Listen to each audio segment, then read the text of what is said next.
Scizone. I'm Bill Boshears. For the next hour, we've got all kinds of interesting things happening here. Hope you're joining us. Hope you're out there in television land tonight, late night. Just hang on. Your computers, or not your computer, but your television night's about ready to develop an attitude. Tonight, I've got with me by phone a friend of mine, cohort in all of this activity. He is a political commentator. He is when I say political, I mean political with an underscore and asterisk to it, and a military commentator who is able to comment on like you would see one of the networks, one of the talking heads, my buddy and cohort, Larry Nichols. Larry, are you there, sir? You bet. How are you, buddy? I'm doing well. Glad to have you aboard tonight. Thank you. Larry, so often we get information, but we only get pieces of it, and the media has, for some reason, can't seem to orchestrate it for some reason. I don't know what the deal is. They miss the boat, or they're in the wrong place at the wrong time. And over the past week, after I've talked to you, I've watched the news commentators from major networks out and out lie. And the reason I know that is because you would comment one way and say this, this, and this, and I would go back and I kind of scratch my head, and then lo and behold, one of the talking networks, one of the big ones, would come up and they'd have a story that was so far from reality, I would just kind of go, what? Where did that come from? Consequently, it gets out of hand. Let me give you what I mean. Right now, the Democrats are slamming this political spin over this Iraq report that's coming out. And by the way, that smiling, wait a minute, put that back up there. That's my guest right there. Leave that up there. That good-looking guy right there is Larry Nichols.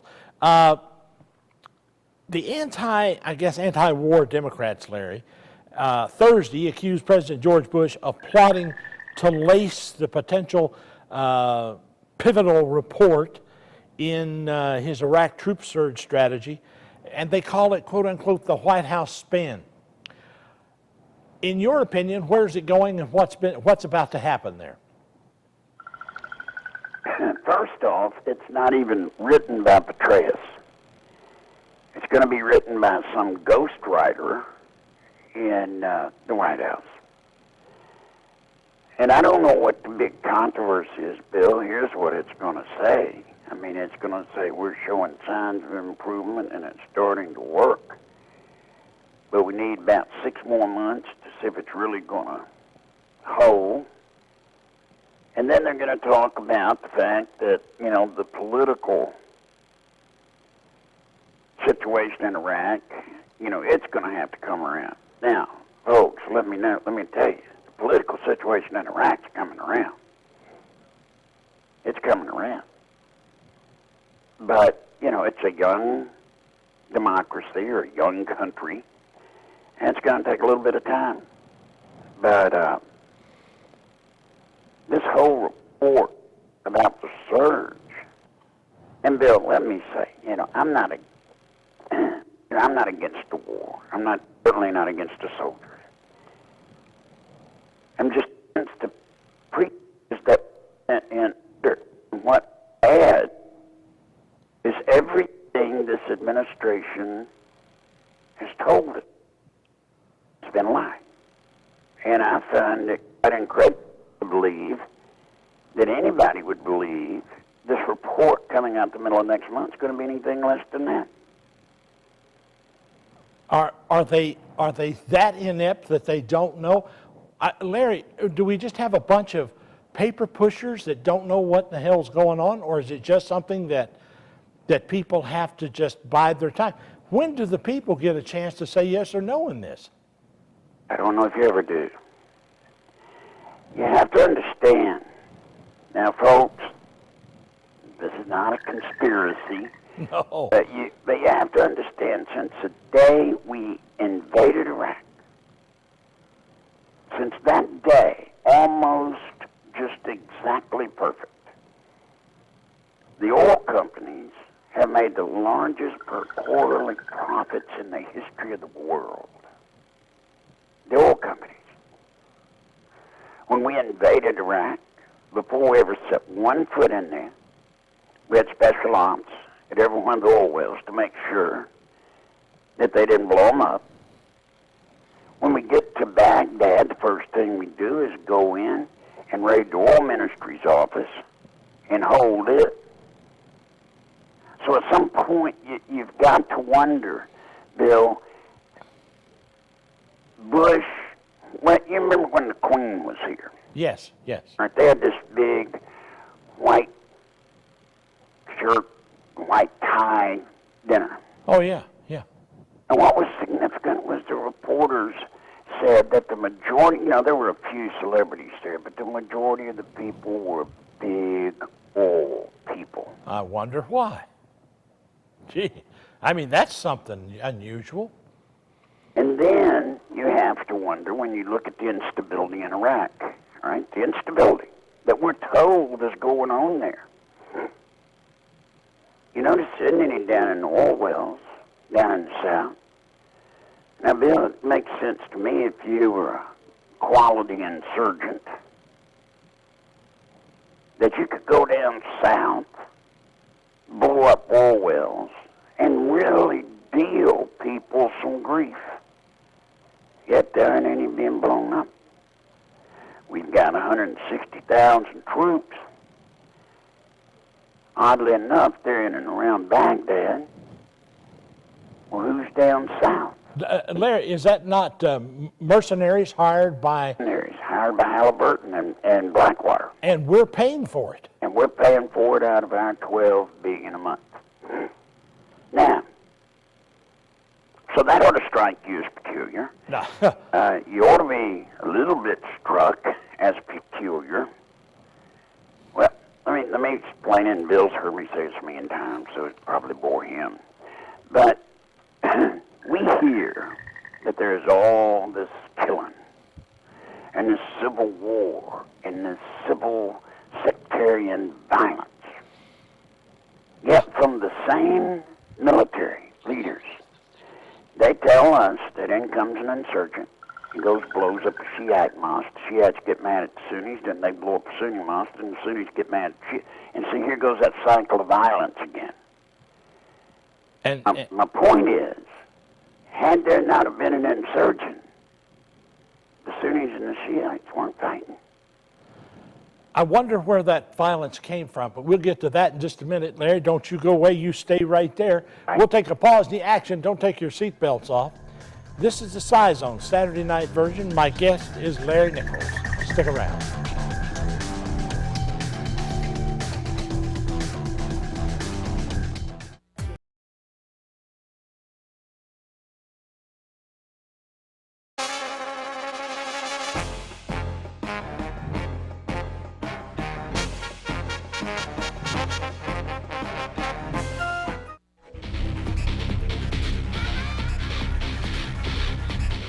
Hey, we're back in the Scizone tonight with Larry Nichols, my guest. Larry, we're going to go to phones, and I'm going to ask all of you to do this with me tonight.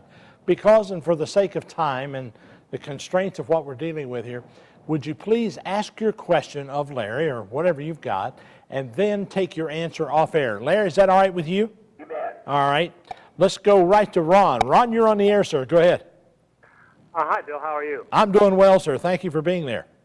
Great. Thank you very much. I appreciate it. I've listened to you for years on the radio, and I appreciate your intelligence, without a doubt. And Larry Nichols is a good man. He is that. I don't necessarily agree with him, but my main question is after years of listening to you on Scizone, why can't we get back to Sci instead of the politics? Good question, and I can answer that for you quickly this way. It has been driven by you and by other people saying what they wanted, and the readership, the emails that I get are pushed that way. So we said, hey, we'll try to answer their questions. But I'd love to get back to the psychic stuff and to the Scizone. Not Polyzone? The Scizone, yeah.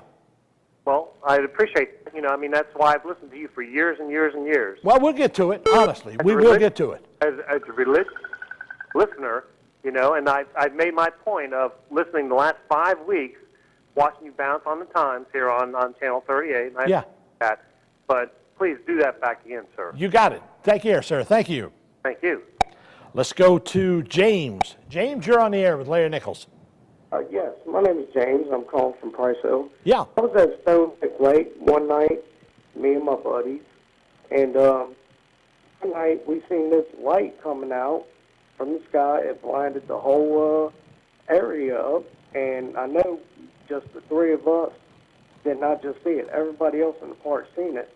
And what I'm wondering is that a government cover-up, or? Don't know if it's a government cut-up, and I couldn't even get to it tonight, but I appreciate your call, sir. Thank you. Larry, you can tell where it's going, can't you? Yeah. They missed the point, and that's okay.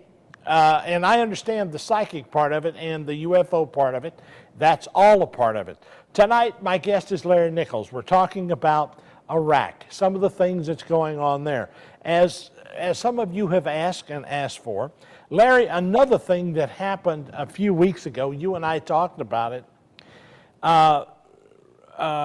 Ashcroft was in the hospital, and he was laying there flat of his back in a bad situation.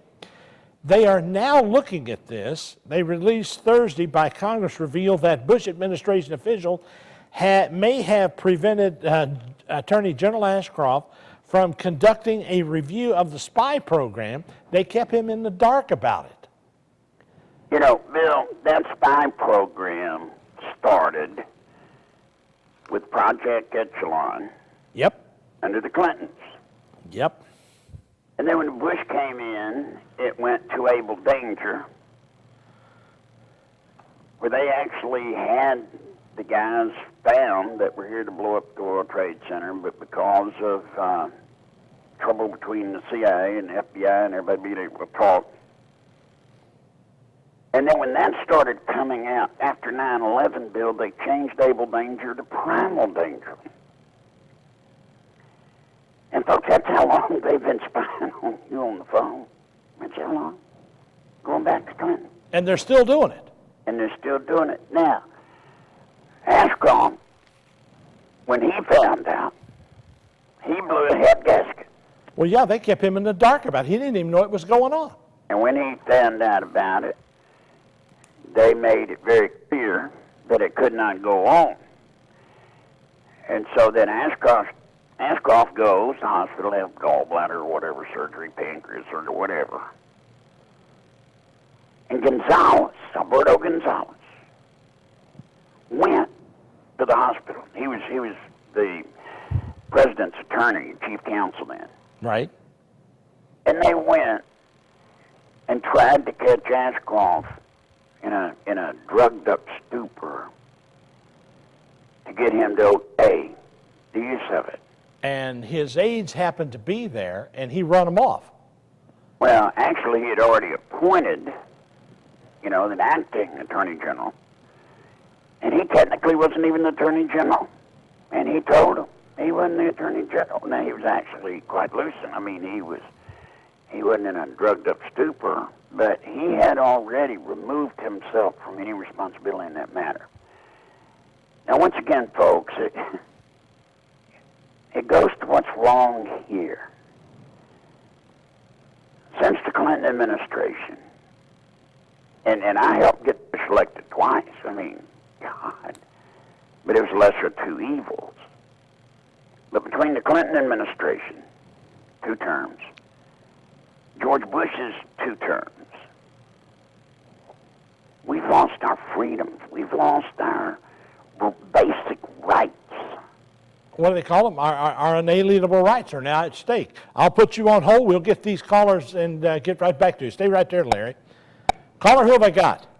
Hello? Yes, who have I got, caller? Don? Don, glad to have you aboard tonight. Go right ahead. How you doing, brother? Doing well, sir. Did you ever get that co-host? You're talking to him right now. I want to run something by you, Bill, and Larry. Okay. My father and mother were from Kentucky, right? Okay. They used to go down home a lot and visit their relatives and everything. I remember as a kid going down to about mid-state of Kentucky, down into the Tennessee border, all the way over to North Carolina, South Carolina, into Virginia's up in Pennsylvania. There were many oil pumps. Yeah. Okay? Now, starting in the mid-'60s, they started capping them off. And there's still oil down there. Still down there. I mean, there's tons of oil down there. My dad knew two geologists down there, and he asked them because they were drilling for gas and that.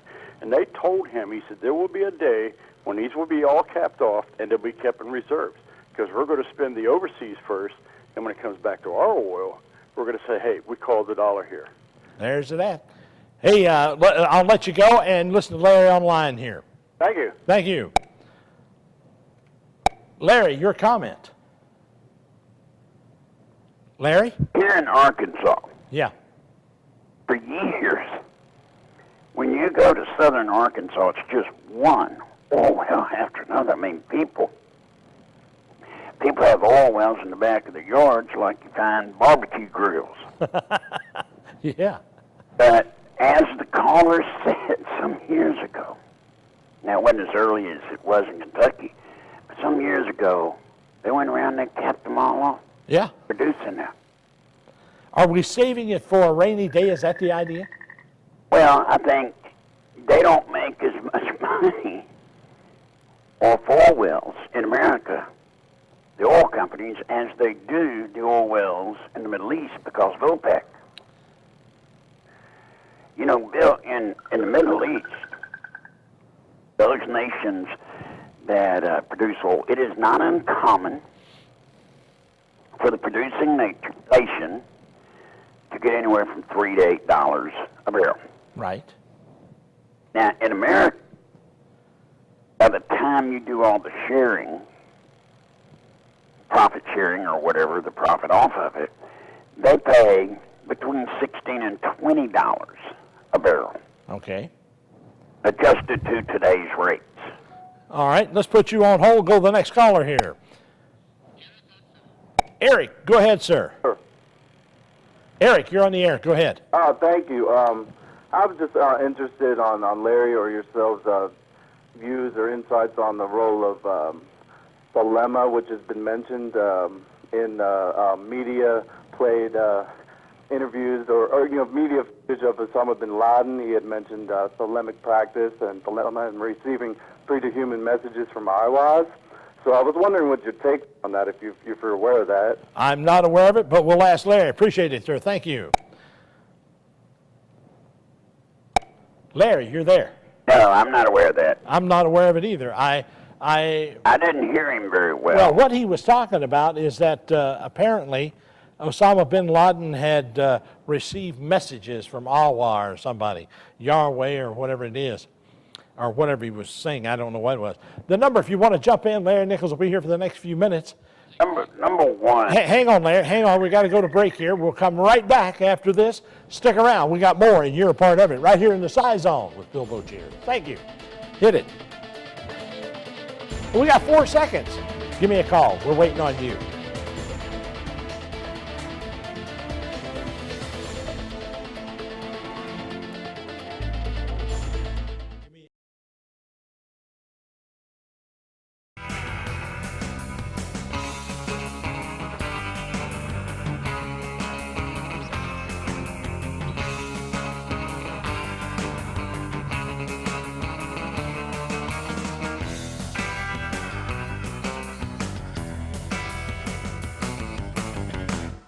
Powerful, provocative, groundbreaking, TV's most explosive drama.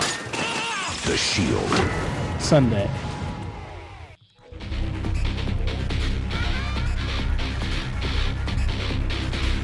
Bill Bochier's back on the air with Larry Nichols, my guest tonight from out in the hinterland. Larry, I want to thank you for being here tonight, man. It's a pleasure to have you.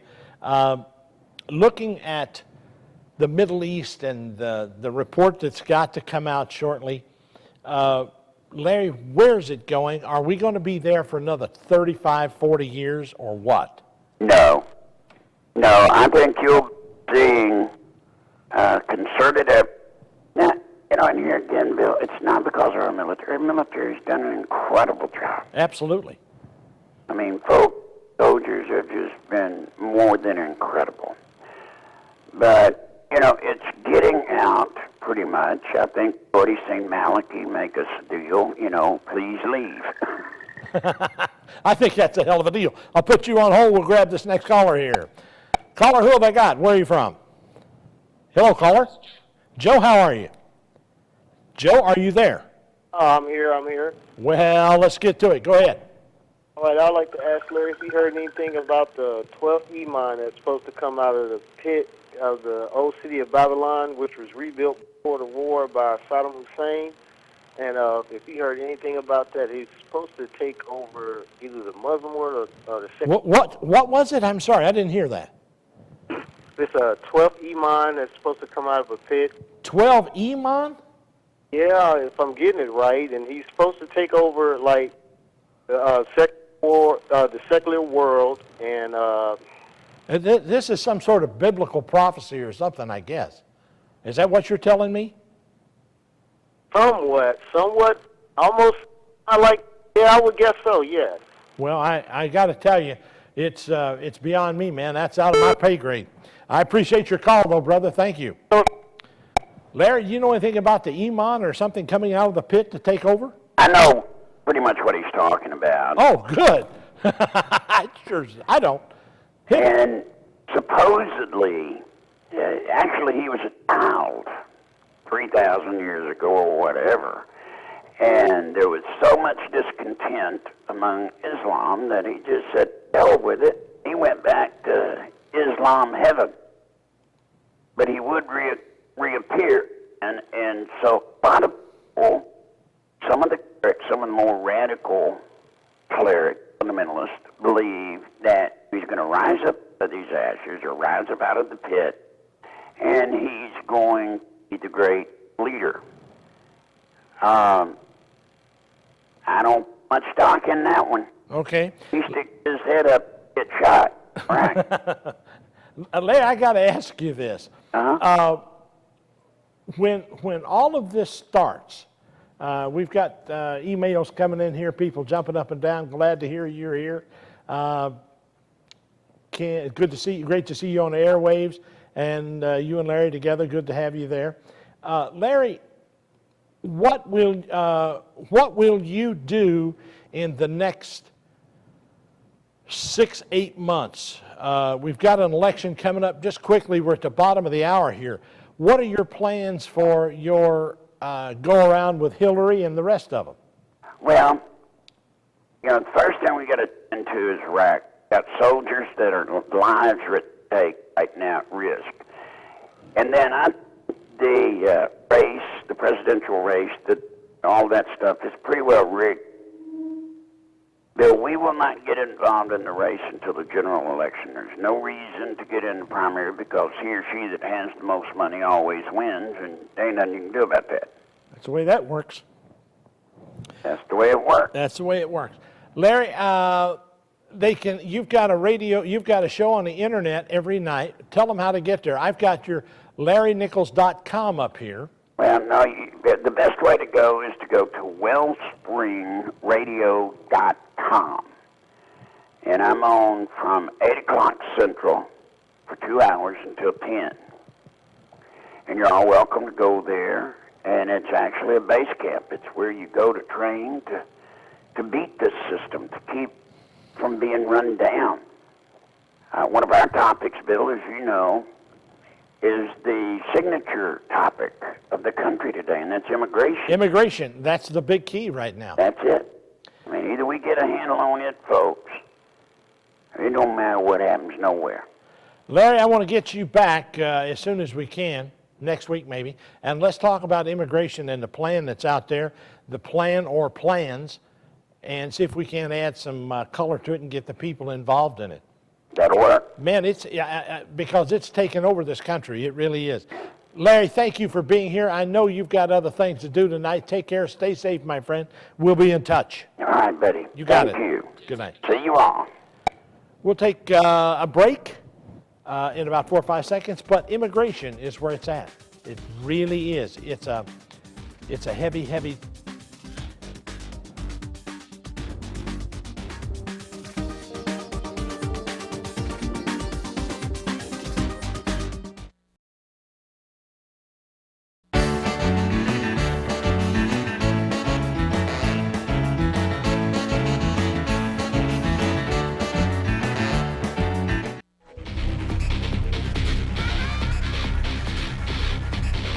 And we're back. I'm Bill Boshears. This is the Scizone, moving right along tonight toward the witching hour. By the way, right after this show, there's a young lady who comes on with Macabre. She has a Macabre theater. It's frightening. It's scary. But she's not. She's playful, and you'll enjoy her. Stick around after we get done. If you don't have anything to do, if you're just lonesome, you can give us a call. Our telephone number's on the screen. We'd love to hear from you. Right now, I've changed horses. Online with me is my good friend Jim Fitzer of the 911forscholars.org. Jim, are you there, sir? Yes, I am, Bill. Good to be on. It's good to have you, sir. Jim, you're always there with your ear to the ground, watching the change of, or the tide of change, if you will. And I have found more information.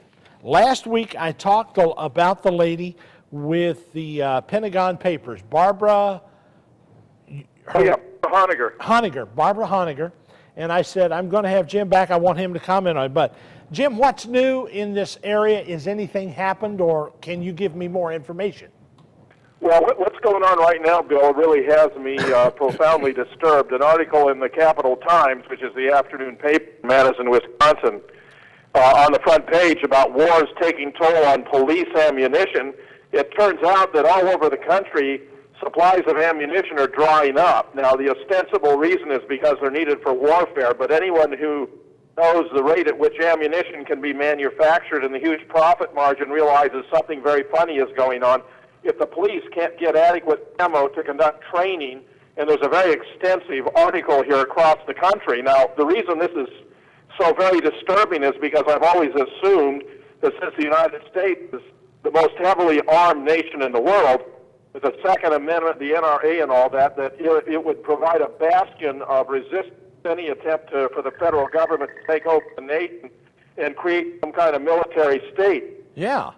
But the absence of ammunition, Bill, means we can have all those rifles and shotguns and not have anything we can fire with them, which seems to me to be a very clever move. Now, this administration has done several things that are very frightening, such as put the National Guard under direct control of the commander-in-chief in Washington, even though that was opposed by all 50 governors, by undermining posse comitatus, and, of course, by running the Navy, the Marines, and the Army through Iraq over and over again.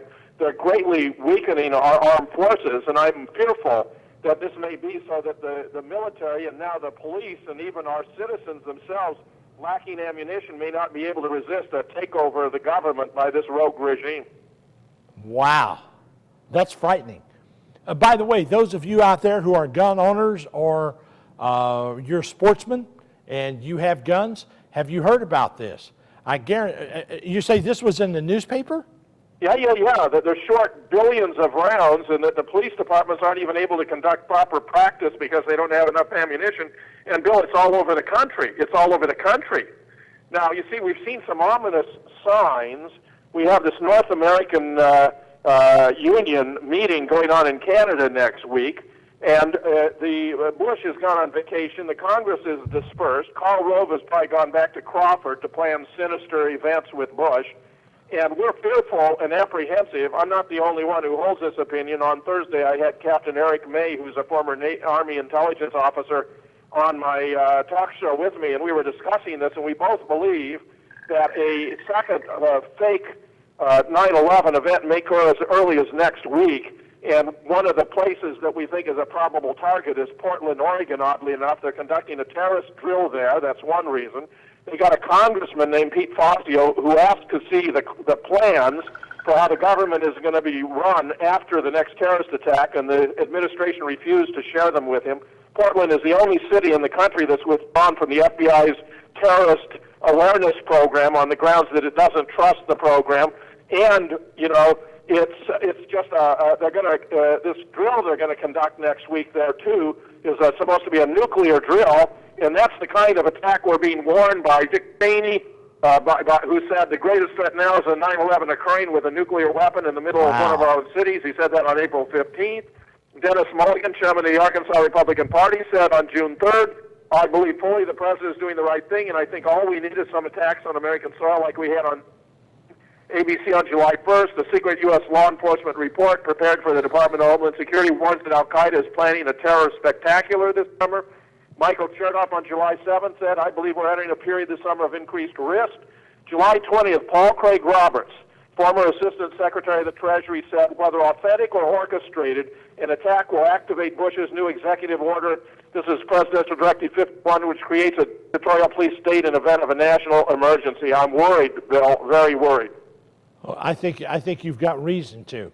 I think that I don't think there's a shortage.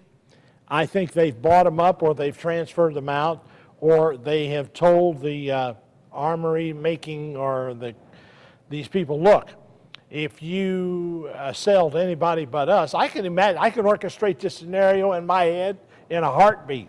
Jim, all they've got to do is say, we'll take our government contracts from you.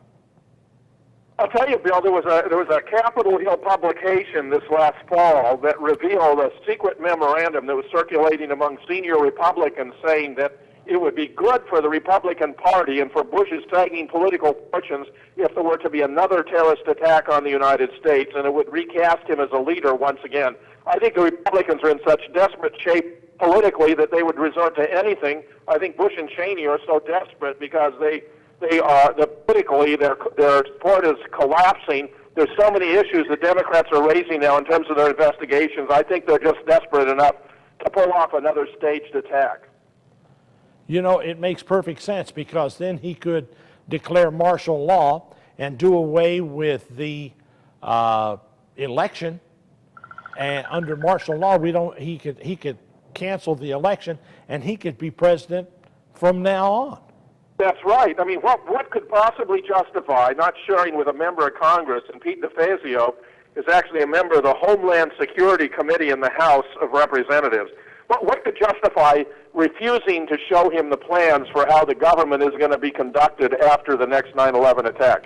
What could justify that? Well, I can tell you this, that the Democrats are not much better. I tell you, they're now looking at this, the provisional report that's supposed to come out of Iraq, and Bush really wants to go into Iran.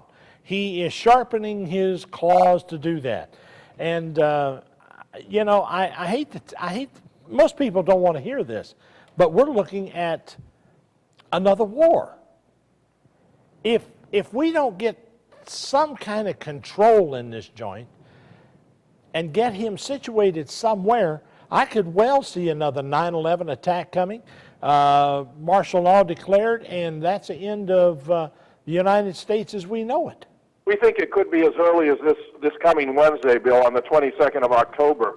Let me tell you, there's another alternative, which would be altering the San Andreas Fault, affecting it to cause a massive earthquake from L.A. up to San Francisco. There's several reasons why that's a real possibility. One is that Michael Chertoff has explained to the port authorities in Los Angeles and San Francisco instructions for rapid recovery if they were to be hit with a terrorist attack. Second, there's been labor union issues out there at both ports, with the dock workers wanting better pay and better working conditions. And, of course, the Bush administration is completely opposed to labor unions.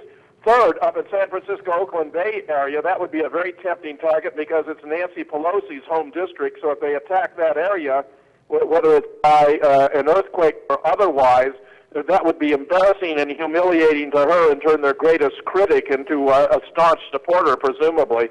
That, and of course, there's a racial aspect because Oakland Bay is very heavily populated with blacks, just as New Orleans. I think one of the reasons New Orleans was hit with that massive hurricane is to disperse the black population from New Orleans and dilute Democratic influence in Louisiana. Stay right there and maintain that thought, because I want to come back to it, because you're going to an area that I want to talk about, and it's those super weapons. Right here in the Scizone, my guest Jim Fitzer. Don't go away. It's really going to get hot in a minute.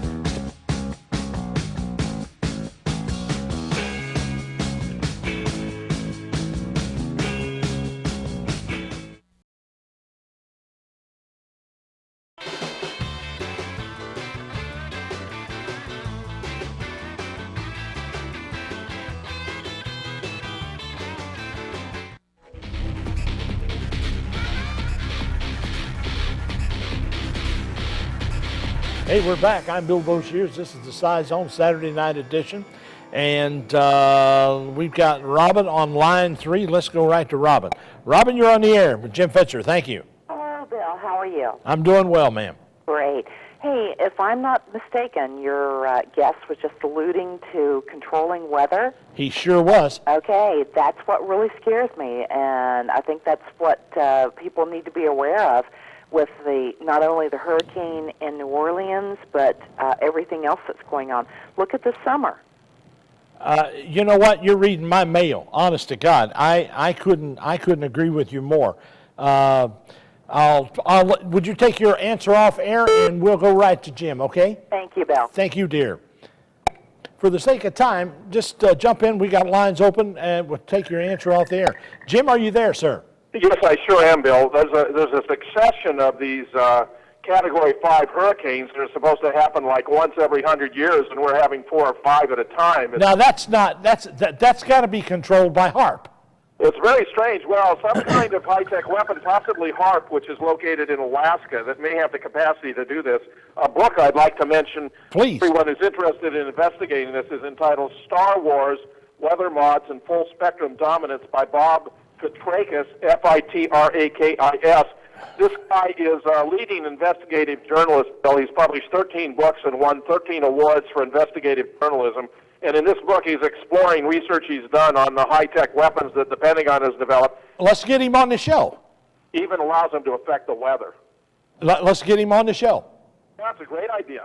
Have you got his contact stuff? Oh, absolutely. Well, you and I will contact him this week. We'll have him on, try to get him on next week. The people need to see the book. They need to know about it. Does he have a DVD or anything? No, he's got many books, but not a DVD. But I'm sure he'd like to come on the show. It would be terrific. We'll do it. All right. Jim, I know there was a guy, Jim McCanney. He is a professor of physics and so on and so forth. Some time ago, Jim is also a researcher, like yourself, who said to me, Bill, they're causing this Katrina. And I said, tell me why that's so, Jim. And he said, well, if you notice, before Katrina, there was a hurricane. It went out to sea, and it came up the Gulf Coast, went out to sea, then back across, and out. He said, that's not the way hurricanes act. Yeah. I said, how would you control it? He said, with a high-energy weapon, you heat and he explained it. And he said, then you take a satellite with a laser on it or a mirror, and you can guide it anywhere you want. And I said, tell me about that. He went into great detail to explain it. I'll be glad to hook you guys up and give you his number, and you can talk to him about it. Man, that's a great idea. I'm telling you, he was dead on it. And he said, and this was before Katrina, he said, you know, Bill, just like you just did, that's what gave me reminded me of it. He said, these Category 5s just don't happen. That's right. He said, they're not there. He said, you can say anything you want, but he said, they're using HARP and these other sophisticated weapons to move this weather around. Now, I think that's right. Somebody's doing something. Jim, they're too stupid to do it right, Bill, meaning we're going to have all kinds of unexpected consequences from this, and their attitude toward global warming is massively ignorant. I mean, these people don't understand anything about ecology or evolution, and they're actually threatening the extinction of the human species with their actions. Well, they're giving us, look at what they're doing to us, Jim.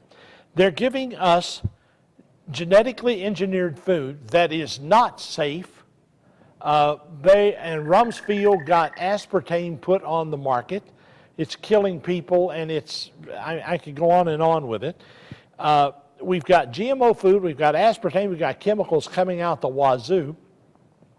We've got weaponry that is so sophisticated, they talk about it, but yet they don't talk about it. And it seems to me, with this latest information you just gave us about non-ammunition or the shortage of it, makes me want to go out and buy some rocks or something if you get me. Well, it was very bad, Bill. I'd always assumed, that our last bastion to preserve freedom was going to be to fight a second American Revolution. But if they've got these high-tech weapons and we don't even have ammunition, how are we going to be able to do it? It's unbelievable. It really is.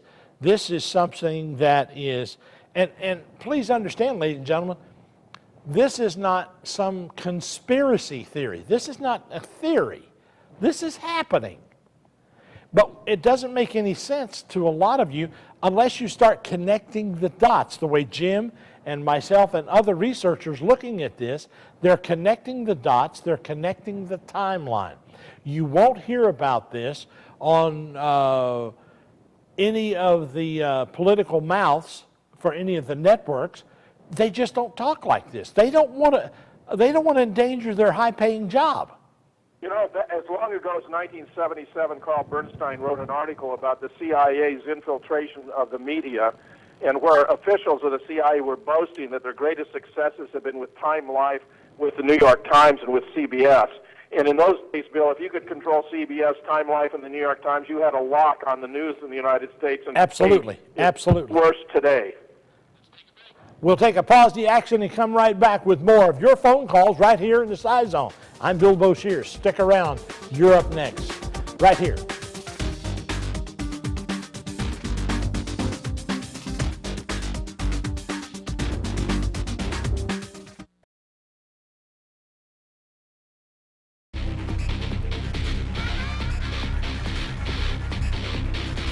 Hey, I want to invite you to go to WBQC.com. I believe that's where they register for this. Is that correct? That is correct. Because of the time. This is Monday night, the 20th, August the 20th at 7:30. There is a premiere of this movie, Resurrecting the Champ. I'm going to be there. I want to see you. And go get your ticket. Or go get this. Admits to. You'll get one of these at the door. Or however you register for it, we'll get them to you, or take your name and put you on a list, and you can join us. It's at the AMC Newport on the Levee in Newport, Kentucky, at the AMC Theater there. Anyway, Resurrecting a Champ with Samuel L. Jackson. It's a fantastic movie.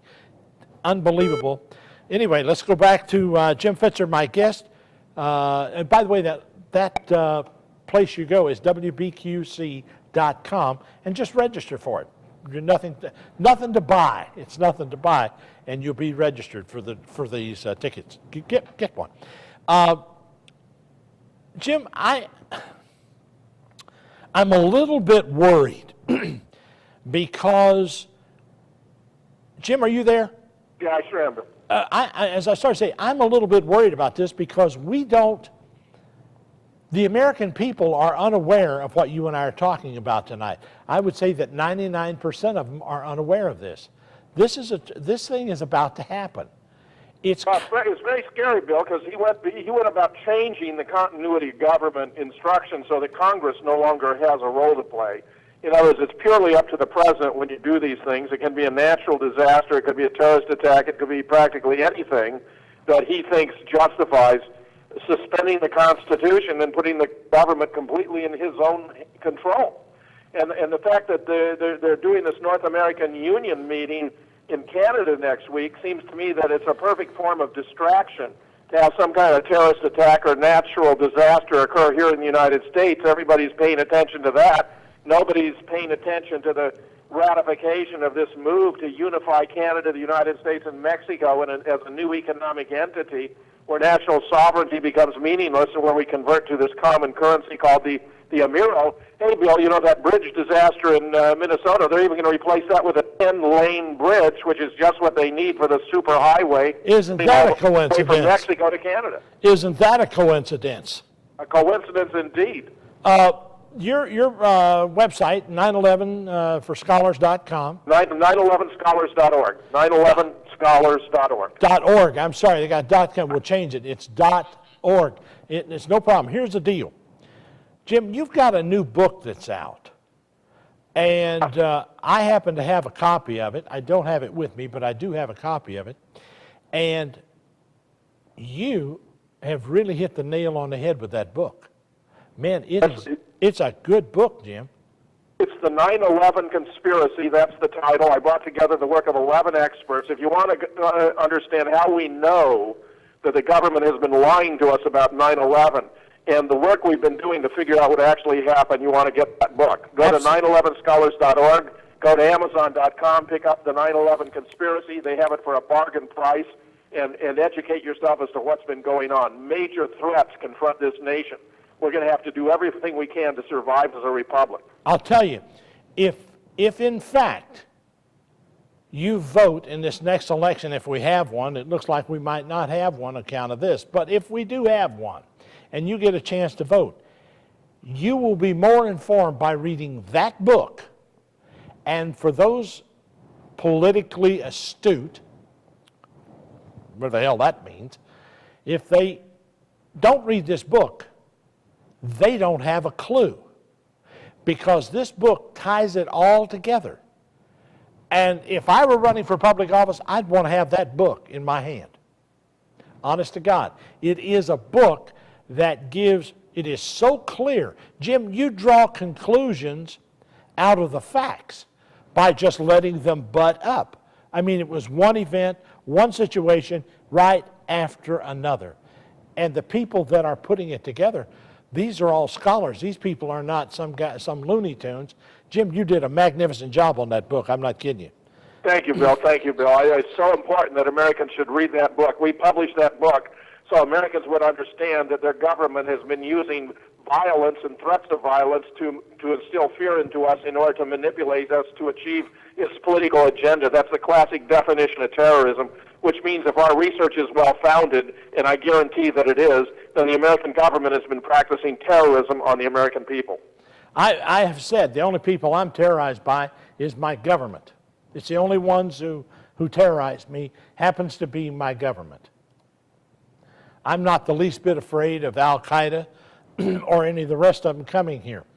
Jim, in the remaining moments, we got about a minute left. If people want to email you or get in touch with you, what do they do? Just go to 911scholars.org. At the top, it says contact us, and you have my email address and even my phone number, Bill. All right, brother. I appreciate you being here. You take care and stay safe. We will be in touch with you. Thanks so much, Bill. Keep up the great work. Thank you, sir. Good luck. And that concludes almost tonight. We're here every week. And yes, we will get to the Scizone part. Some of you have asked for it. We're going to get to that. But these things are important. They're news events. They're newsworthy. That's why it's necessary. This is America. It's no place else. Right here in the Scizone next week. Don't miss it. You're a part of it. Right here on 38. I'm Bill Boshears. Have a great weekend, what's left of it. Take care.